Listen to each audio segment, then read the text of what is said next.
Hello, thank you everyone for joining us. We're going to wait a few minutes for a few more people to join us, and then we will start.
Okay, I am Marlene Shirley with the Shawnee Chamber of Commerce and want to welcome everyone today who joined us for this webinar that the Kansas Department of Labor is presenting for us today. We first would like to thank our 2021 Investor Guild members.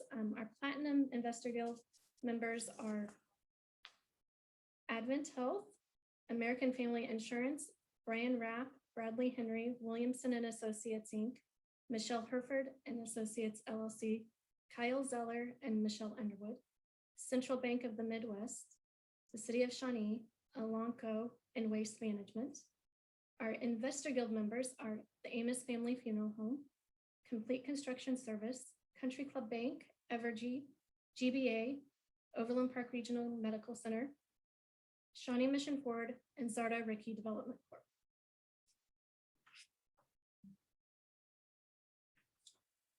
Our upcoming events, we have the State of the County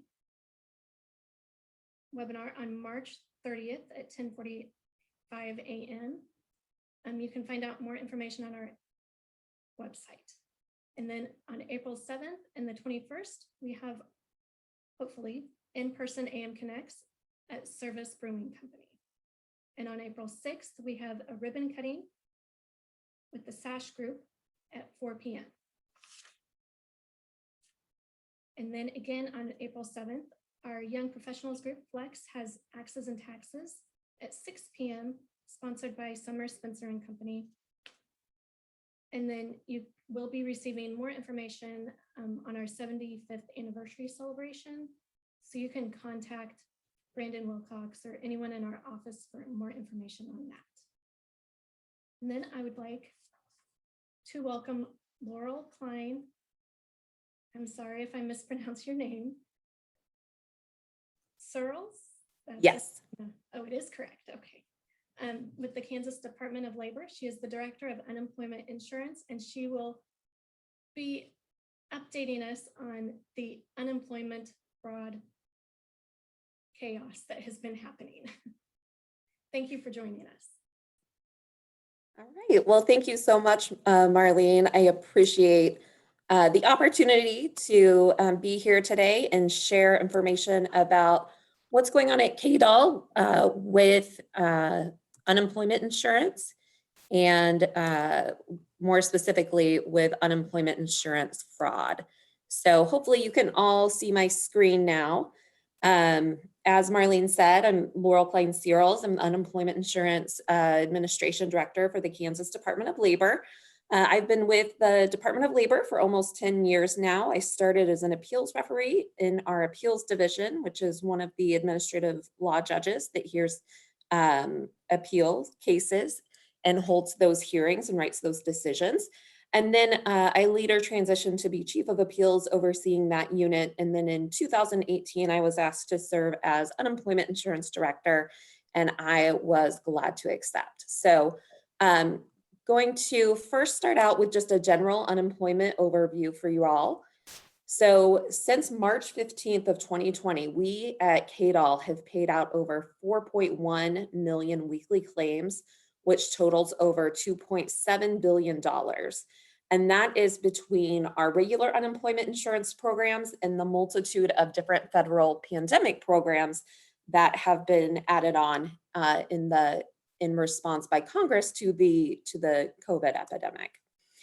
So if we look at kind of the history of what the unemployment insurance rate looked like within the state of Kansas, you can see that December of 2018 through March of 2020, we were holding pretty steady in the 3.3 to 3.1% range. Really record low unemployment for the state of Kansas. Things were going well in the state at that point. And then, as we all know, about this time last year, things completely changed basically overnight at the Department of Labor. We saw this enormous spike in unemployment insurance claims due to the pandemic, and we saw that unemployment insurance rate spike up to 12.6% in April of 2020.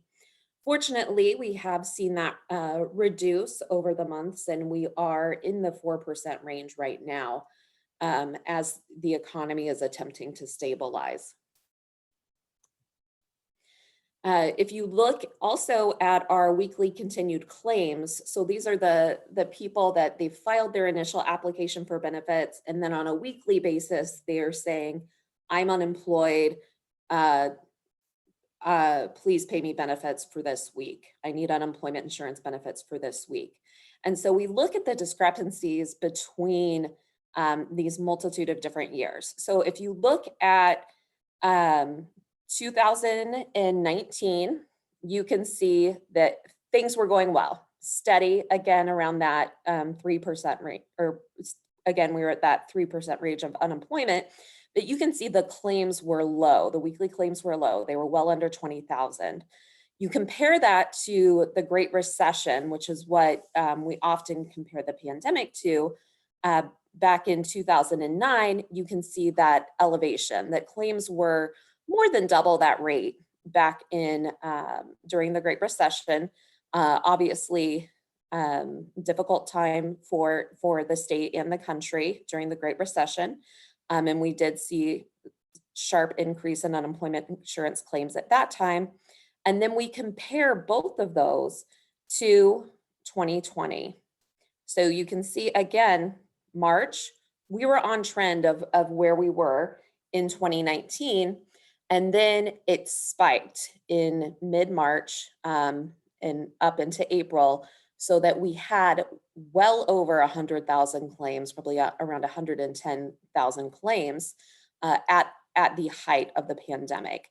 We saw that drop, and then we saw that start to increase again late November, early December. We are seeing that those numbers of weekly claims reduce as we're moving into 2021. You can see here the black line is what's been happening in 2021. We hit another large spike in January. And then we have seen a sharp drop in February, and I'll talk more about some of the factors that contributed to that drop here in the presentation. So to let you know about the different programs that we do have at KDOL right now, we have the regular unemployment insurance benefits that was increased in the last legislative session for up to 26 weeks. I will note there's currently pending legislation that would impact the number of available weeks for regular UI that's being debated as we speak. So that's something to keep an eye on. But I know some of your representatives are testifying. I watched them testify yesterday in regard to the bill. So we could see a change in that 26-week figure. Additionally, we have the PEUC program. That is the Pandemic Emergency Unemployment Compensation Program. It's a federal extension of benefits for those that have exhausted their weeks of benefits. It had originally increased, gave an additional 13 weeks of benefits, but with the recent legislation, it extended it an addition up to 24 weeks. And it's set to expire on March 13th, 2021. It also has a grace period where if you are already within PEUC, that you can continue to claim your weeks through sometime in April. But if you haven't started on PEUC after March 13th, then you're not allowed to claim it. So again, that was through an act of Congress, as was the PUA program, which is a completely new program that really kind of threw an unexpected surprise into the mix during a time where we were already dealing with so much. But the PUA program is the program that provides benefits to self-employed workers. It's for those people who are not eligible for regular UI or other federal programs, such as those people that are self-employed, independent contractors, gig workers, employees of religious organizations, and those people without a sufficient work history, or even individuals who've been disqualified for regular unemployment insurance benefits. There has been an extension, so now claimants are allowed up to 50 weeks of benefits under the PUA program. For more information about the PUA program, you can go to pua.getkansasbenefits.gov. And then also on this slide, we have more information about that phase out period that I spoke about. If you're already within the PEUC program as of March 14th, you can continue receiving benefits until you've used all your weeks or until the week ending April 11th, 2021, whichever comes first. But if you were to exhaust regular UI benefits after March 14th, you would not be able to then join the PEUC program at that time. Two other programs to talk about from the federal government. One is the MEUC, the Mixed Earner Unemployment Compensation Program. It is only available to claimants who are filing for unemployment insurance, the regular unemployment insurance, or the PEUC program, that extension from the federal government. So to qualify for this program, claimants must have earned more than $5,000 in self-employment income. And then if they do meet those criteria, then they will be able to receive an additional $100 of weekly benefits on top of their weekly benefit amount and on top of their FPUC, which I'm going to cover next. So this runs from the week ending January 2nd, 2021 through March 13th, 2021. It is going to require a separate application. We are still in the process of building this within our IT infrastructure. And so more details will come about that program at a later time. The FPUC program is the Federal Pandemic Unemployment Compensation Program, also an act of Congress that provides for, at this point, it provides an additional $300 per week of benefits to any claimant that's eligible for at least $1 of benefits in an underlying unemployment insurance compensation program, whether that's PEUC, PUA, regular unemployment, or extended benefits. So during the summer, that benefit was the additional $600. When Congress passed this in late December, they reduced that amount to $300 per week. This is also for the week of January 2nd, 2021 through March 13th, 2021. And to note that no application is necessary for the FPUC benefits. In Kansas, so those were all the new programs that we currently have and we're working to implement. We also had some programs that went into effect over the last year that are now expired. So the Lost Wage Assistance Act was funded by FEMA to provide an additional $300 per week on top of regular unemployment insurance benefits or PUA or PUC or EB. It was available for any claims for the weeks of August 1st, 2020 through September 5th, 2020. And so anybody, again, that received at least $1 of benefits during that time frame could receive that additional $300 per week. For a period of time, we were also paying extended benefits in Kansas. These are benefits that are available after PEUC is exhausted for claims filed after June 27th, 2020. We were notified by USDOL that we had triggered onto the EB program. And then we were later notified that we were triggered off. The EB program is related to our unemployment insurance rate. So as the unemployment insurance rate goes up, then we triggered on to extended benefits. And then as it went down, we triggered off. So we are no longer, as I said, we triggered off extended benefits and we are no longer paying extended benefits within the state of Kansas. The last week payable was the week ending December 12th of 2020. So that's kind of general overview of what's going on in unemployment insurance and at the Kansas Department of Labor. And as you can see, that's a lot. We started out 2020 running the regular unemployment insurance program.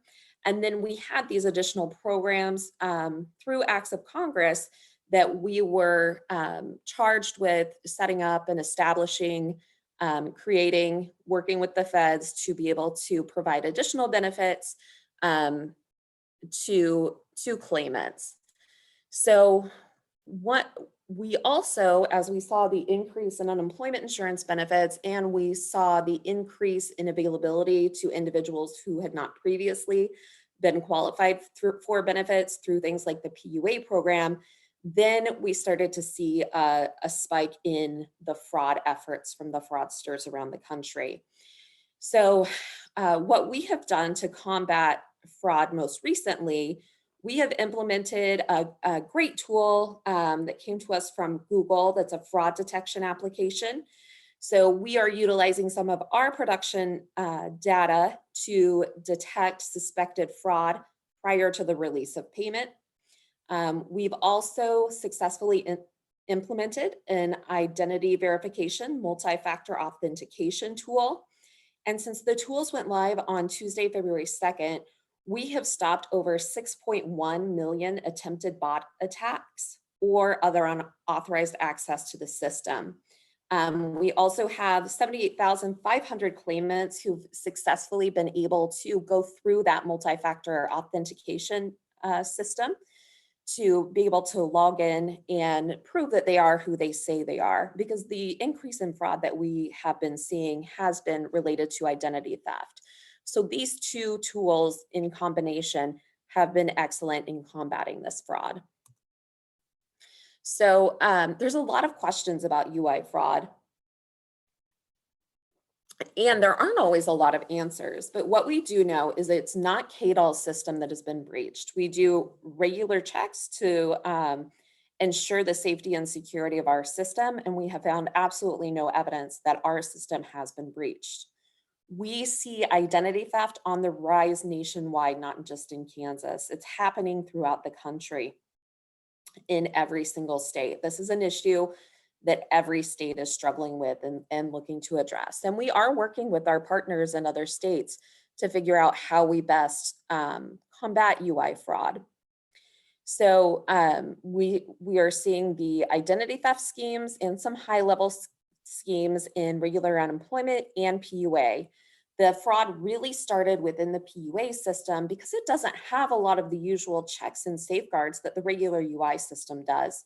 Because in PUA, there's no employer to verify any information with. It really left it open to fraud from folks across the nation. So if you look at the estimates from USDOL about the cost of fraud within the United States based on fraudulent payments due from different unemployment insurance trust funds and the PUA program, they estimate it to be at least $360 billion nationwide. As I said earlier, this really is impacting every state. So in California alone, they believe that they've surpassed $11 billion in unemployment insurance fraud. Some of the estimates indicate it could be as high as 32 billion, which is just staggering. The majority of states have not reported a known loss for fraudulent claims.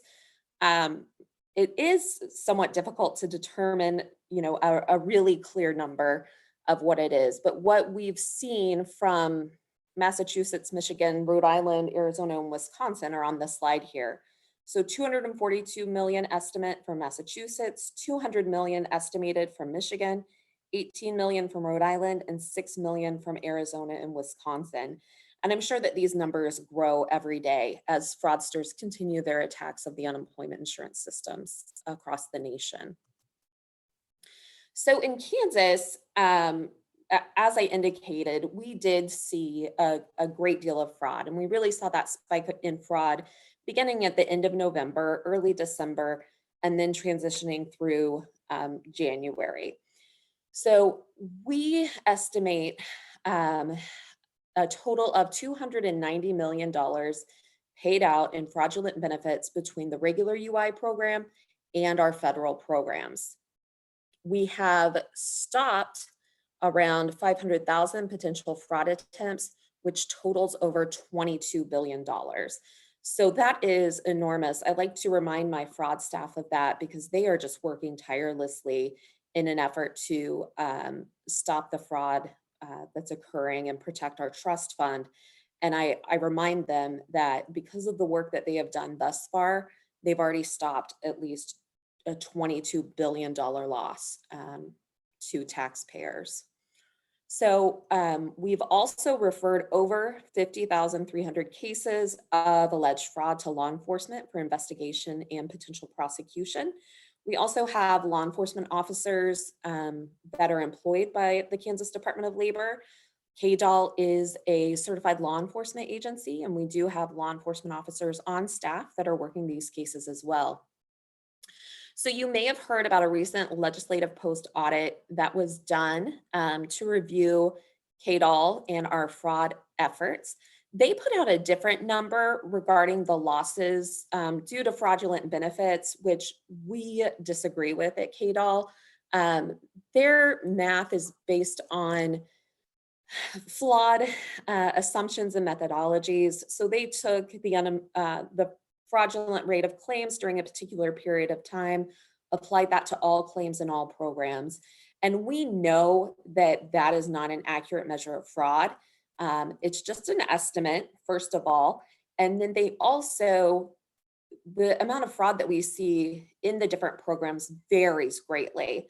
So we saw the most in PUA because it doesn't have the natural safeguards that I previously discussed.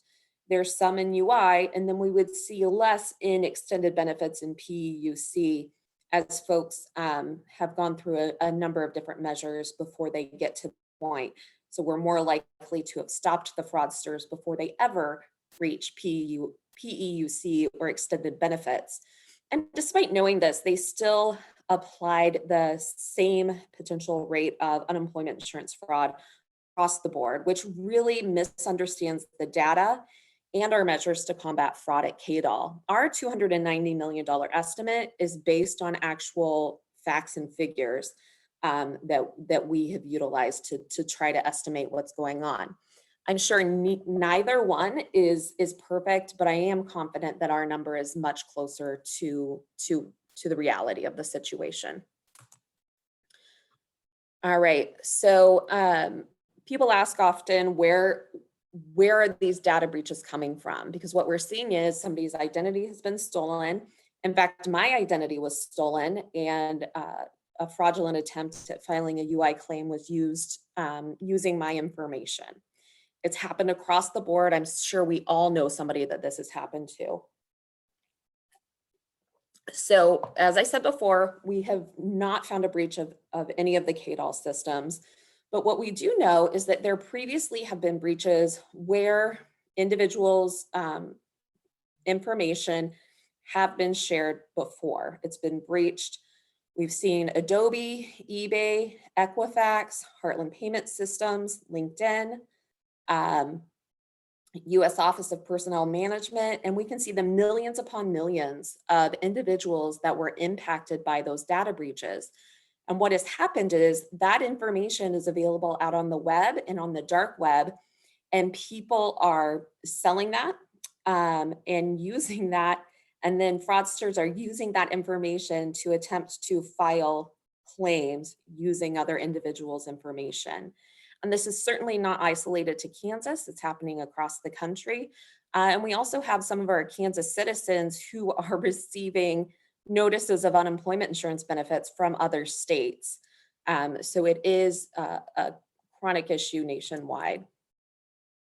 So what we are doing to combat fraud, we have been since the very beginning coordinating our IT resources with other agencies to improve overall security effort and environment.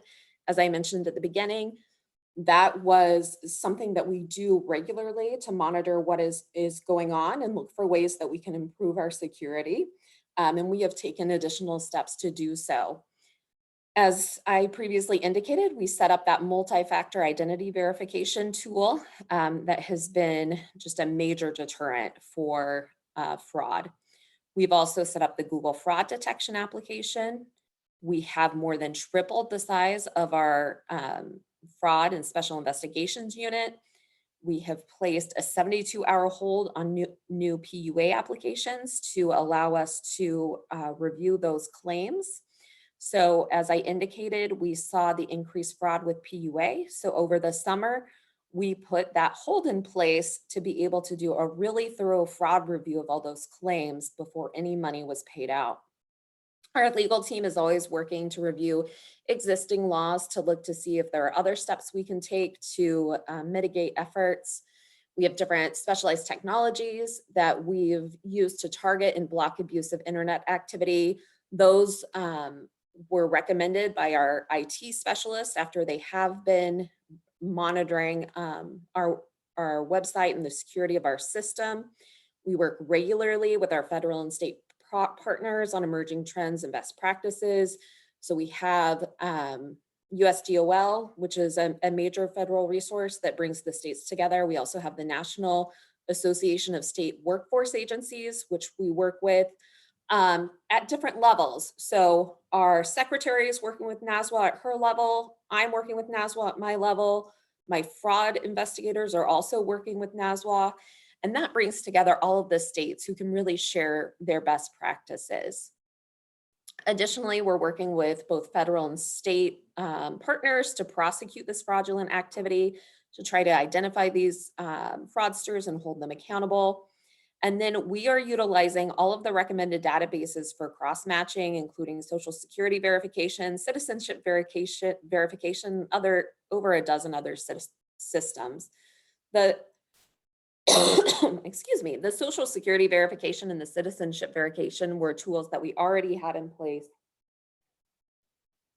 We were already taking efforts to be able to ensure the identity of claimants that were filing for unemployment insurance systems. Unfortunately, these fraudsters were very creative and smart and able to overcome those methods, which is why we set up these additional tools to be able to mitigate fraud.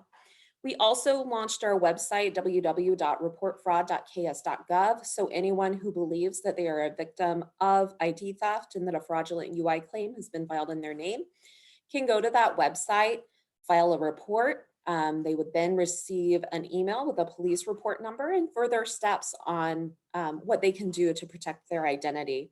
There's also additional information about fraud and just in general, what you can do to protect your identity. And then we did develop a messaging campaign for the general public and businesses about identity theft and unemployment insurance fraud. So, so you know more about that website that we launched. It's a one-stop shop for victims of identity theft and their employers. So either the employee or the employer can utilize this site. The victims will receive a police report number.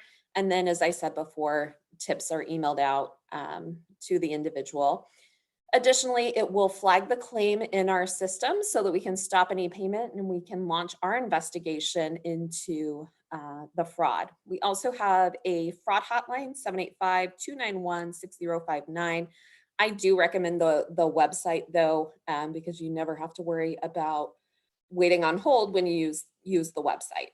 And we have taken steps to make it more user-friendly and better as we've gotten feedback from the public as we've had this tool in place.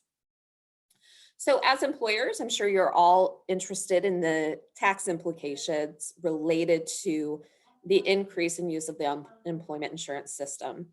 So we really have taken a lead in the nation in addressing impending tax issues pertaining to fraud and the 1099s. We're working with the Kansas Department of Revenue and NASWA, USDOL, and the IRS on these issues.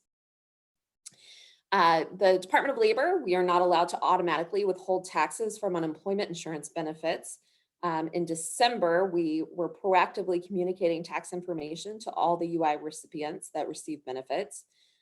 We've been approved by the IRS to revise the 1099 process to exclude 1099s for known victims of identity theft. And then we launched a specialized call center to answer questions related to 1099s for identity theft victims. Claimants who establish that they are identity theft victims are not liable to pay taxes on the income that they did not receive for fraudulent unemployment claims. It sounds pretty basic. If you didn't receive the money, you shouldn't have to pay taxes on the money. We are currently reconciling 1099s and making corrections for individuals who have protested the 1099 that they did receive. Maybe they did not receive any benefits at all, and we are redoing the 1099 to indicate that they received nothing in benefits, or maybe they only received a portion of the benefits and we're redoing the 1099 in order to reflect the accurate amount of benefits received. So any dispute to the 1099-G form can come to our KDOL tax call center at 785-575-1461, or we do have a self-service portal, which I would also recommend, uiassistance.getkansasbenefits.gov. And there you can go in, it's very simple to go in and file that dispute. You can find more information on the 1099-G process on our frequently asked questions page. There's specific questions related to the 1099-G there. So employer support and overview. We have also launched an employer help desk that any employer can call for any unemployment insurance related question, whatever that may be. So there's a dedicated toll-free line so that hopefully you don't have to, our phone lines have been overwhelmed by claimants. This is a separate line for employers to be able to access customer service representatives who've been trained to assist them with the issues that they see the most, whether it be fraud, tax, shared work, or some sort of labor related issue. We receive 1,000 to 1,500 phone calls from employers each week. Last week, the questions that we received the most revolved around just general questions, fraud questions, tax questions, benefit charge notice questions, employer relations, and our shared work program. As I mentioned, we've made changes to the report fraud website so that employers can, to make it more user-friendly for employers. So we took feedback that we received from employers to allow them to file multiple claims at one time on behalf of their employees. And it still provides all of the same functionality for ID theft victims. We are working to secure ID verification software that will work with our legacy system in order to reduce fraudulent employer notification letters that companies and individuals have been receiving. I can tell you that we've already seen a stark reduction in those. I've spoken to a number of different employers who've have noticed the decrease in those letters since we have successfully implemented Google and our multi-factor authentication system, but we're always working to improve to make things better. And then another thing that I just think is important for you to know is that we will not be charging employers for fraudulent claims. If you're a reimbursing employer and you received a charge for a fraudulent claim on your statement, or if you're a contributing employer and on your notice of benefit charges, you see a charge for a fraudulent claim, please follow the instructions for protest that are included on those forms so that we can remove those charges. We want to be proactive in removing those charges and then ensuring that we have those claims marked as fraud. One of our programs that we've also worked to improve through the course of the pandemic is the shared work program.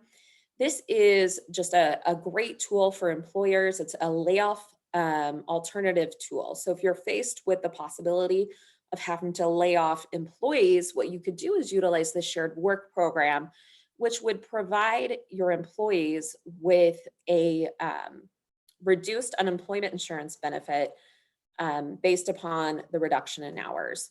So we're working to automate that process. Prior to the pandemic, we had one woman that managed the entire process herself. She did a fantastic job, but it was a very, very manual process. So with the increase in demand for the shared work program, we're working to automate it and streamline it, including the weekly certifications that employers would provide. So we have brought on surge support for that program to ensure that all the weekly certifications are processed timely. As I mentioned before, the help desk staff can also help with the shared work program. We are working to streamline all our information related to the shared work program so that it's more user friendly and we can catch more attention. And then we have a virtual agent, Amelia, that provides 24-hour support for any unemployment insurance issues. All right, so talking more about COVID and the fraud-related claims, contributing employers, as I'm sure many of you know, the majority of you here today are probably contributing employers because that's the vast majority of the businesses in our state. That's over 71,000 employers. As I mentioned before, they're not going to be charged for the COVID-related claims or the fraudulent claims. If they see any of those claims on their notice of benefit charges, they should protest those claims in accordance with the instructions on the notice of benefit charges. Rate of governmental employers is 2.7% of employers, around 2,000 employers in the state of Kansas. Also should not be charged for any COVID-related or fraudulent claims. We will be sending their rate notices out in June. If they see any COVID or fraud related charges, please do protest those in accordance with the instructions. As I mentioned before, reimbursing employers, same thing. We have just under 1% of employers with 715 businesses that are reimbursing. Typically, they're billed 100% for their claims, but the CARES Act offered a 50% relief of charges. Happy to let you know that that has been extended. It was set to expire in December of 2020, but has been extended out by the Continuation Act. So we are going to see that relief for the reimbursing employers continue. And so quarterly statements come out for our reimbursing employers. And as I said before, if they see a fraudulent claim, then they should not be charged. They will be charged for the COVID-related claims. However, they will get that 50% reduction. So please, please, please, if there's one thing I can stress, please review these statements to make sure that we are not charging you erroneously for a COVID-related claim or a fraudulent-related claim. We do want to remove those for you. Another question that's a hot topic around unemployment right now is job refusals. So the question is, can a person refuse work and still receive unemployment insurance benefits? We have a lot of employers out there that have jobs available, and we have a lot of unemployed individuals. So we would like to get to the point where we can match those two up safely and have folks return to work. We typically, the law does say that if an individual refuses an offer of employment without good cause, that they will be disqualified for unemployment insurance benefits. So what we have to do when someone refuses an offer of work is look at whether it was a bona fide offer of work and whether or not someone has good cause for that refusal. And so we look at a multitude of factors, and the current pandemic conditions really complicate those things because we're looking at factors that we never had to look at before because we've never been in this type of pandemic situation before. So as I said, we will consider all of those relevant factors, but we have to know about the job refusals. So if you have if there is a job refusal, please report that to us on the employer side of our website. There is a job refusal form that you can complete and send to us via email, mail, whatever works best for you. So we do have a process. We've always had a process in place for addressing work refusals and a reporting method for employers. As I said, that does appear on our employer website. And then if the claimant has been disqualified due to the job refusal, we will provide a notice of determination. We also, in addition, when we receive the job refusal information from the employer, we also send out a request for the job refusal information from the claimant. So we are getting information from both sides. All right. One of the greatest challenges, actually the greatest challenge for us during the course of the pandemic was our lack of a modernized UI system. So this gives you just a brief overview of the unemployment insurance modernization efforts within Kansas. So you can see in 2002, we did receive REDAC funds to modernize. 21 millions in bonds were authorized in 2005. There was an additional allocation of 26 million in 2007. And then in 2011, prior to the completion of the modernization efforts, Secretary Brownlee ended our modernization efforts. So we did make some gains during that time, but we don't have a fully modernized system.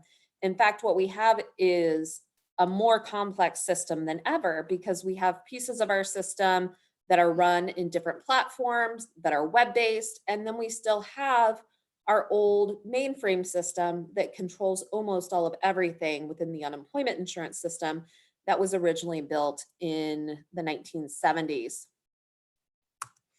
So one of the things that I did when I came into the role of unemployment insurance director in 2019, when I came into that role, my goal was to modernize the unemployment insurance system. And so I set to work with then Secretary Garcia and Deputy Secretary Brett Flashbarth, who was the prior UI director and knows the importance of a modernized system, to go on site visits and begin drafting our plan. Of course, then the pandemic hit and that stalled our efforts, but fortunately, we are back to work on our modernization efforts. And you can see where we are in the process right now. We're working on the feasibility study. I expect that to be completed any day now. And then that will move over to the Chief Information Technology Officer. It'll be approved, hopefully approved then. As you can see, there's many steps to being able to even begin the project. So we're not even estimated to begin the project until late fall and winter of this year. So that is the information that I wanted to cover with you today. I know you probably have a multitude of different questions, and I'm happy to answer any of those questions at this time. Laurel, we do have a couple of questions that came through. There's a question, once the level of fraud was discovered, why didn't you shut down the debit card payment method? Well, legally we are required to have multiple methods of payments available to claimants. We have been working very closely with this is one thing that we don't talk about in this presentation, is the close work that we do with our debit card provider. So both the debit card provider and KDOL were working to detect fraud, and that information was being shared both ways. So we would shut off debit cards when we suspected fraud, and then Bank of America, who's our debit card provider, also provides us a list of accounts that they suspect of fraudulent activity. So we have those efforts going both ways to try to mitigate that fraud risk. And we have been doing that for many months now.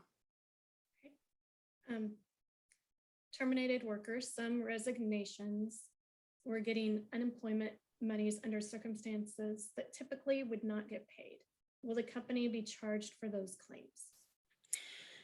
So it depends. Classic attorney answer, it depends. So I would have to look at the circumstances of those individual cases.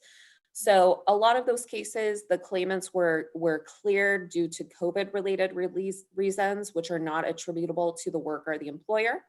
So those individuals would not be charged.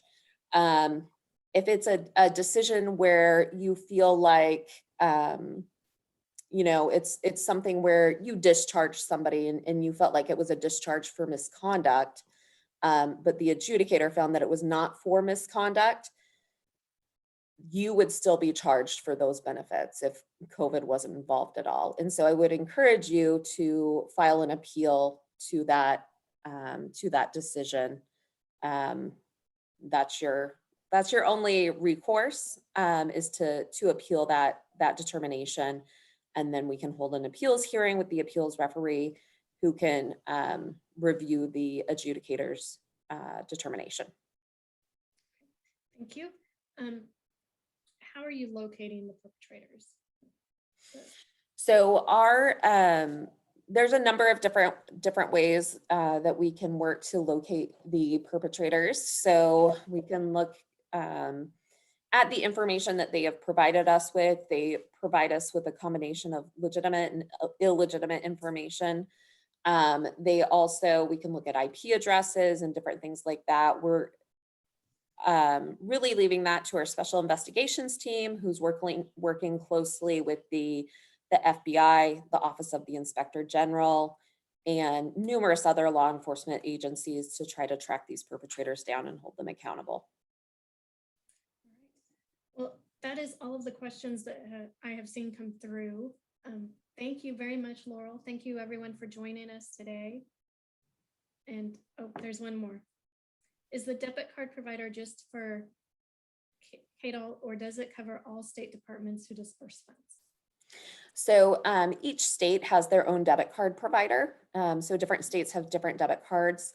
I have seen individuals who have received unemployment insurance debit cards, and they have not been from our debit card provider. So then we've worked to help them track down where those benefits are coming from so that the fraud can be reported within that state. Okay. All right. Well, thank you again. Thank you everyone for joining us. And this will be on YouTube if you have want to share it with someone else or want to see it again. So thank you again, Laurel. Yeah, thank you. I appreciate the opportunity to come here and share this information with everyone.